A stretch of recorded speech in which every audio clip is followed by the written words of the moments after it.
በዘመናችን የሆነ ታሪክ ነው ምነግራችሁ። ይህች ልጅ ከኛው ጋር አብራ ዩኒቨርሲቲ የተማረች እህታችን ነች። እንደኛው ግን ጥቂት የሰንበት ትምህርት ቤትን ፍሬ ቀምሳለች። በጣም በትልቅ ውጤት ነው የተመረቀችው።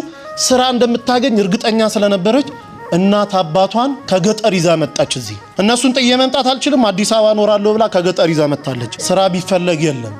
1 አመት ከ8 ወር ስራ ሲፈለግ አላገኘችም። ኋላ ፈልግሃለሁ ብላን እኔና አንድ ጓደኛዬን ስናወራ እንግዲህ 1 አመት ከ8 ወር ገመናዬን ደብቄ እናት አባቴን በቀንም 1 ቀን እየመገብኩ አኑሬያለሁ።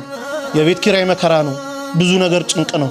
እባካችሁ ጥቂት ገንዘብ አበድሩኝና ወደ አረብ ሀገር ተሰደዳለሁ አለች። ታይ ብንላት እምቢ አለች። ጥቂት ገንዘብ አዋጣንላት። ለሽልማት የተሰጣትን የአንገት ሐብል የእጇን ሁሉ ሸጣ ጉዞ ወደ አረብ ሀገር ትሄዳለች። 3 ወር እንኳን መስራት አልቻለችም። እግሮቿ ማበጥ ጀመሩ።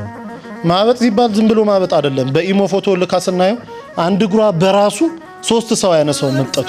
ሆስፒታል ስትመላለስ ቆይታለች። ዶክተሩ የመጨረሻ ያለውን ሪዛልት ሲሰጥ ሰውነትሽን ካንሰር የሚባል በሽታ ተቆጣጥሮታል አለ። ከቻልሽ የኛን እስልምና ተቀበይ ሻሃዳ ያዢ ከኛ ጋር፣ ካልሆነ ግን ወደ ሀገርሽ ሂጂ። የማያምን ሰው በሀገራችን የመቀር ልማድ የለንም አሏት። እነሱ ተማምኖ ሞት አውጀውላታል። ዶክተሩ 2 ቀን ቀርቶሻል ብሏታል። እዚህ ደውላ እናትየው ጋር ስትነጋገር እናቴ ሆይ እኔ ባለውበት ቦታ አክሱምም እያለው እዛም ገጠር እያለን ሲጨንቀኝ ስታመም ጸበል ቦታ ነበር መሄድ። አሁን ግን ባለውበት ጸበል የለም። በአንቺ ማይፀን ውስጥ 9 ወር ከ6 ቀን ኖሬያለሁ። ያንቺ ስጋ ማለት የኔ ስጋ ነው።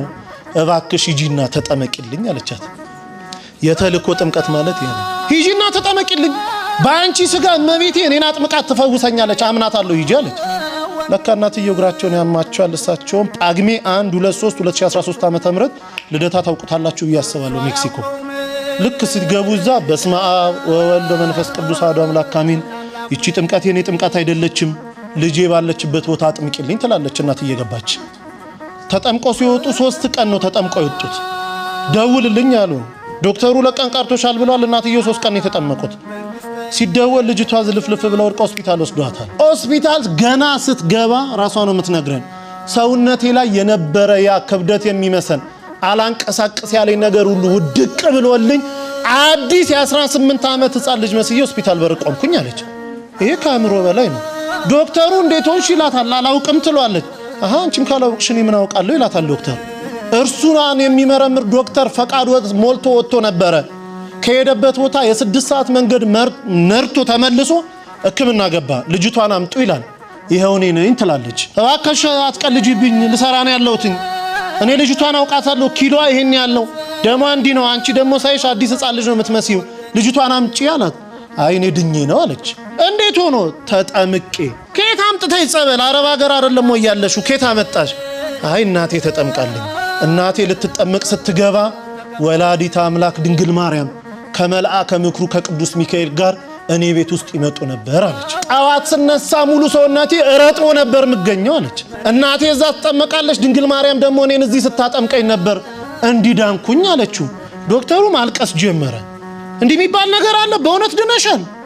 አንድ ይኮነማ እኔም እኮ 17 ዓመት ካንሰር ታማሚ ነኝ።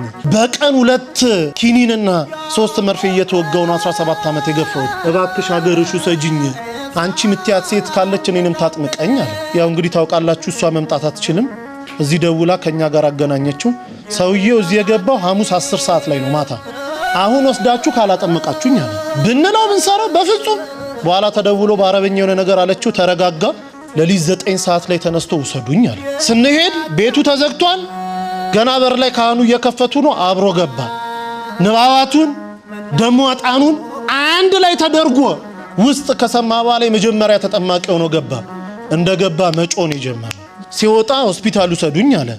አረባክ እንደው ቢያንስ 1 ሱባኤ ሳምንት ተጠመቅ። በፍጹም። ከዛች ሴት ጋር ሳወራ እኔ ቤት ውስጥ ይሸተኝ የነበረው ሽታ አሁን እዚህ ቦታ ሸቶኛል።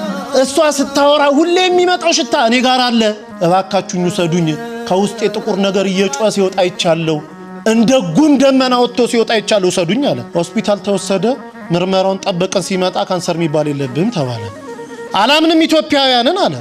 ዶክተሮቻቸው እንዴት ናቸው? 17 ዓመት የተያዝኩትን እንዴት የለም ትሉኛላችሁ አለ። አይ አገሬ ሄጄ ይመረመራሉ። ሄዶ ሲመረመር የለብህም ተባለ። አሁን ግብጽ ቤተክርስቲያን እዛው ተጠምቆ ሚስቱም 3 ልጆቹን ተጠምቆ ያገለግላሉ።